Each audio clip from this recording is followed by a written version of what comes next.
Hey there, welcome to LSAT Demon Daily. I'm Ben Olson, that's Nathan Fox. We're the founders of LSATdemon.com and our weekly podcast, Thinking LSAT.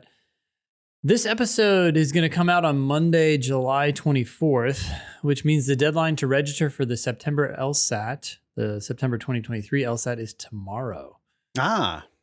So decision time. Should I register? How do I know if I'll be ready in time? The first test date in September is going to be September 8th.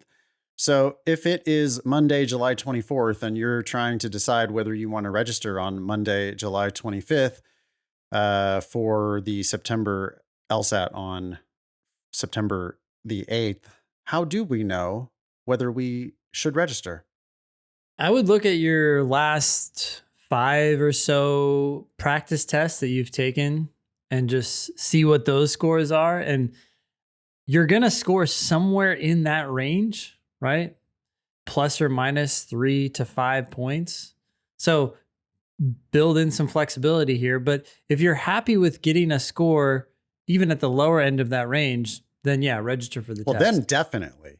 Yeah. I was going to say that if you're happy with the scores at the higher end of that range, you probably can go ahead and register, because law schools only care about your highest score. You're allowed to take the test 5 times. Yep. So like, let's say 2 out of your last 5 are scores that the scholarship estimator says, hey, you're going to get into good schools. You're going to get good scholarships. By the way, lsatdemon.com/scholarships. If you want to play around with our scholarship estimator, we can do a decent job of estimating scholarships using last year's admissions information. We can kind of project, or we can at least tell you what would have happened, we think, in the last cycle is what we're really doing there. But if you plug in, if 2 out of your last 5 are like, oh yeah, if I had that number on my record, I'd be looking good, I think it's worth at least considering registering for the test, right? I guess the point is, it doesn't need to be all 5 out of your last 5. Like, that's fantastic. No. If all 5 out of your last 5 are numbers that you could confidently apply to law school with, then by all means register. But even if it's 2 or 3 out of the last 5, you're a pretty good bet, right? To perform strongly on the official test.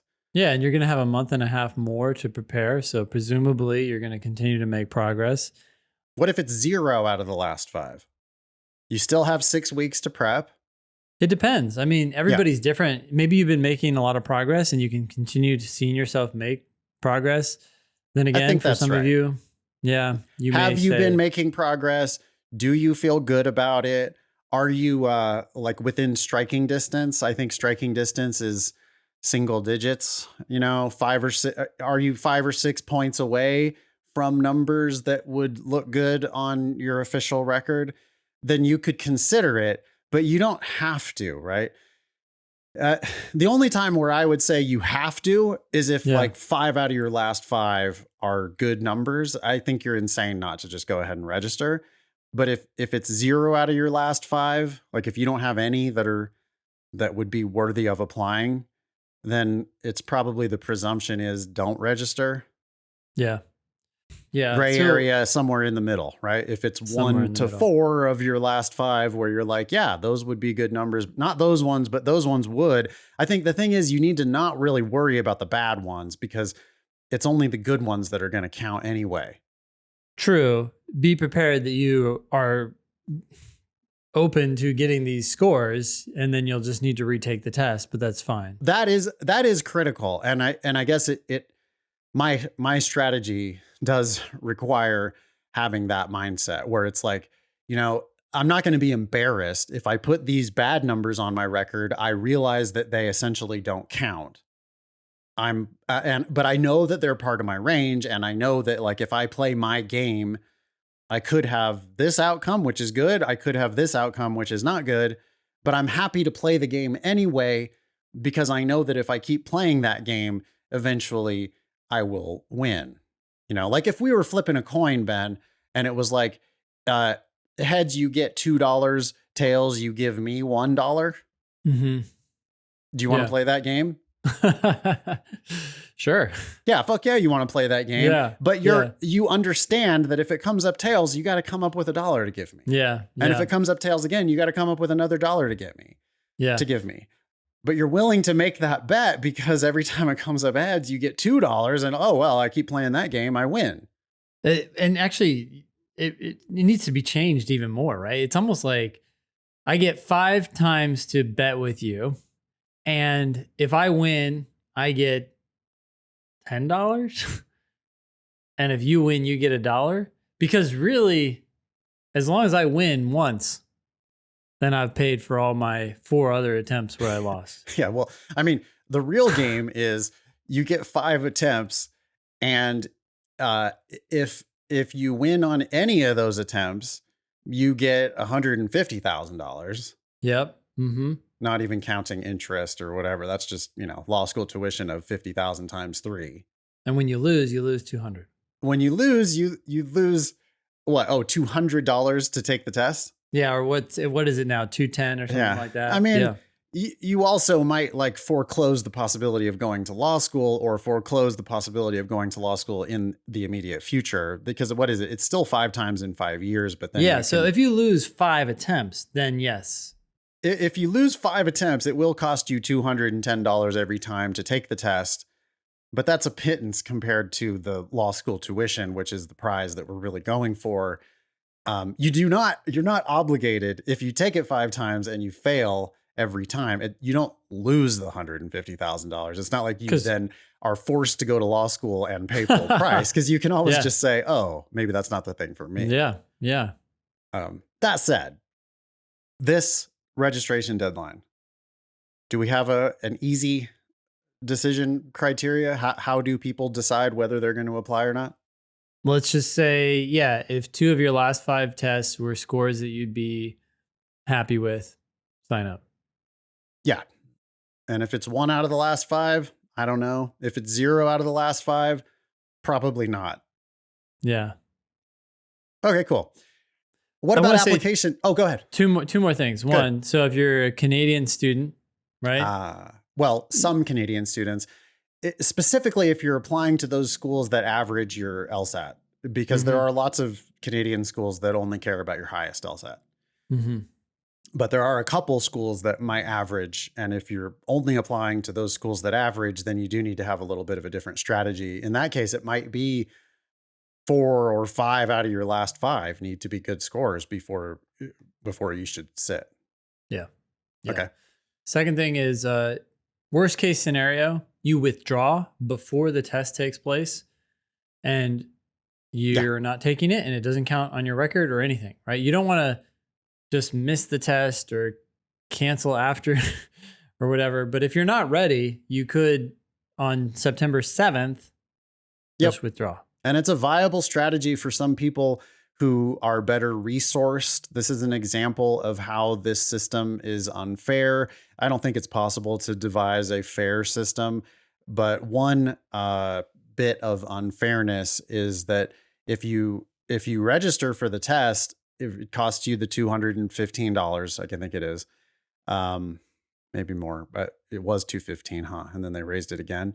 Yeah. Anyway, 200 and whatever dollars that you have to pay, but that's nothing to some people. And we've learned that over time, that there are people who are like, are you kidding me? My grandparents founded a law firm. I don't give a shit about $215. And for those people, it can actually be a good strategy to say, hey, you know what? On Monday, July 24th, I don't mind paying 200 and however many dollars it is to give myself the option to take it on September 8th if I'm ready. Yeah. And then if you're not ready, you just withdraw. You don't get your money back, but it does not waste one of your 5 attempts. It does not show up on your record. Please don't confuse withdrawing and canceling. Those are 2 totally different things. Cancel is you actually sat for the test and decided to cancel your score. That does count as one of your attempts. It does show up on your record. But if you withdraw before the actual test, and you do have to withdraw, you can't no-show, because no-shows also show up on your record. But if you withdraw, it's as if it never happened. Your wallet is $200 something lighter. But if you don't care, then you don't care. And that can actually be a pretty good strategy to just give yourself the option to take the test if you feel ready. Yeah. And that's critical too, right? If you feel or are ready, because what I don't want is the momentum of having signed up push you into taking it when you aren't ready. So you really only want to do this if you don't give any fucks about $200 and something. Yeah. And again, like, are your practice tests within a reasonable striking distance?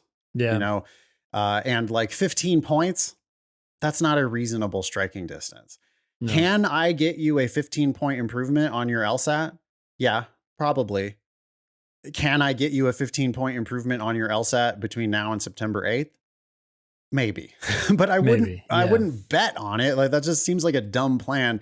Again, unless money is no object to you and you are fully willing to just walk away from that money. Some people aren't, right? Some people are like, once you've signed up, then now that's my thing, right? It's my test date. And I'm like, they just have a real hard time changing plans to let go of that. Yeah. Or I'm reminded of that coffee mug experiment where it's like, how much would you pay for this coffee mug? Yeah. And then they asked other people, they gave them the mug and they said, how much would you sell this mug for? And now all of a sudden the numbers are wildly different because people get attached to the shit that's theirs for no reason. What? A coffee mug? I don't want a fucking coffee mug. Especially when you're just randomly given. It's so funny. PSA.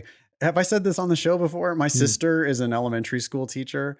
And my sister would like me to make sure that I remind all parents out there that coffee mugs are terrible gifts for your teacher, because that's what everyone fucking does. And they do not need a coffee mug. Yeah, they do. My sister, who doesn't even drink coffee, would come home every year, like at the end of school, with like 15 coffee mugs. Wow, that's wild. Because like, I feel like all my room parents, because I have multiple kids in these schools now, ask for money. Yeah. That's what you want to do. Amazon gift cards or something like that. Yeah. Even a Starbucks gift card would be a hell of a lot better than the Starbucks mug. Just we don't need to be buying mugs anymore. Okay. Back to the real issue at hand. There's a question here. What about application timing? Okay. So notice we haven't talked about applications at all, because we, over the years, have learned that you really should decouple your application. All thought of applications should be completely separate from your discussion of when you should register to take the law school admission test. Yeah. But we do get these questions a lot. What about application timing? Can I take the October test and apply in November? Can I apply early but tell schools to wait for a later test score? We've answered these previously, but we should answer them again. It's timely. Yeah. Can you take the October test and apply in November? Yes, you can. You can. But should you? Your chances of getting in and your chances of getting scholarship money, or the amount of money that you're going to get, is all going to go down. That's not going to go down substantially necessarily from and at some schools October. It might not matter at all. There are schools like Yale who credibly say we never even look at applications until January or February. And if those are the kinds of schools, if those are exclusively the kinds of schools that you're applying to, then it might be totally reasonable to take the October test and apply to Yale in November. It might make no difference whatsoever. But what happens at other schools? Other schools are giving out scholarships as early as, have we seen August? We have seen August, yeah. Yeah. That doesn't mean you need to apply in August, but it does mean that other people have already started the race and they're already starting to get some of the money that's been allocated to scholarships, or at least the theoretical money that's been allocated to scholarships, and you're behind. Reminder, many schools are giving very generous scholarships, which are essentially tuition discounts, but those discounts can get all the way up to 100% or 110%, because some schools give stipends. And if the schools that you're applying to are those kinds of schools that give very generous tuition discounts, then they probably are out there fishing early in the cycle to try to poach the very best applicants. And if you do apply in November to those schools that have been giving scholarships in September, October, then, you're just kind of lining up to get, it's like the meatballs are gone out of the soup, and you're going Yeah. to be, you're lining up to get like kind of the dregs instead of being there earlier in the cycle to get like the real juicy meatball. Yeah, which could save you. I mean, even just the difference of $5,000 a year over 3 years is 15 grand. It's a golden meatball. But that's not the real problem, right? The real problem here is that people are, when they're applying later, they're often like they're like forcing the process to happen. It's a whole right? host. It's a whole host of problems. And if you think that this is fake, you can ask our teachers, right? We have teachers at LSAT Demon who went through a journey related to their LSAT, taking the test when they were unprepared, applying in earlier cycles and getting bad offers, feeling obligated to take a test that they weren't really ready for so that they could get an application in by a certain deadline. We see it with our students all the time where it's like they give themselves an anxiety attack because they're registered for this test and they have to be ready by that certain deadline. And they just melt down on the LSAT because they're forcing themselves to do something that they're not really, yet ready to do. Yeah. Cool. Can they apply early but tell schools to wait for a later test score? You can, but that's the same as applying later because the school is just going to put your application on the shelf and put it back in the queue as soon as your test score comes in. So that's possible. Apply when you're ready. That is possible. And so that, as Ben says, in that case, it just doesn't help you at all. It's exactly as if you had applied later in the cycle. So what's even the point of that? But there's a risk as well, which is that at some schools, they're just going to disregard that checkbox. So they might ask you, do you have plans to take a future LSAT? But it might also say right there in their application, we evaluate applications as received. And we are going to tell you yes or no based on your record at the time. And every school is going to deal with this issue a little bit differently. So, you don't want to apply early with a shitty LSAT to just get waitlisted or denied at the very beginning of the cycle. You don't really know whether they're going to disregard that checkbox or not. So the plan of applying early with a forthcoming LSAT, it might sound good on the surface, but it's either getting you no benefit or getting you potentially negative benefit. Yeah. At some schools. So you do want to be really careful with that plan. All right. Anything else about the registration deadline? I mean, I guess I would like to say, just long story short, how do you feel about your practice tests? Have you been doing real practice tests? Have you been doing them timed? Have you taken your score and input it into lsatdemon.com/scholarships to look at what that score might be worth in the current admissions environment? And if you feel good about that picture, then it's a pretty clear yes, register for the test. If you feel bad about that picture, then it's a pretty clear let's wait for the next one. And you need to just separate that from your application timing. Yeah. Cool. Last thing I would say, we've talked about this elsewhere, so I won't say a whole bunch about it, but just to remind people of the GLAD acronym, right? GLAD stands for GPA, GLAD, LSAT, L for LSAT, A is apply early and apply broadly, and then D, and this is a big one that a lot of people don't even think about. You make the decision to go to law school and where you're going to go at the end of all of that, because you can't make that decision until you know what schools you've been accepted to and how much money they're going to offer you. Yeah. And you need to do each of those 4 things in order, in isolation. So if you can work on your GPA, do that now and don't worry about the LSAT. When you have your GPA done and it's locked in, maybe you've graduated from undergrad, then focus on your LSAT. Don't worry about applying early or applying broadly. Once that's done, then you can turn to applying. Once that's done, then you can turn to deciding. People try to flip this around and they do. I cringe. What do they do? They do. I was talking to a diversity outreach nonprofit recently that called me, and they were very earnest, and I could tell that they really were well-meaning and they really wanted to help these kids, but they have this whole package.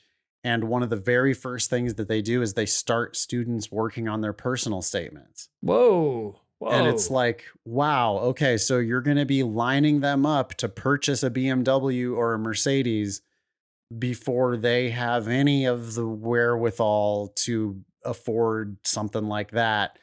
And, you know, what they should be doing instead is they should be getting the best grades they possibly can.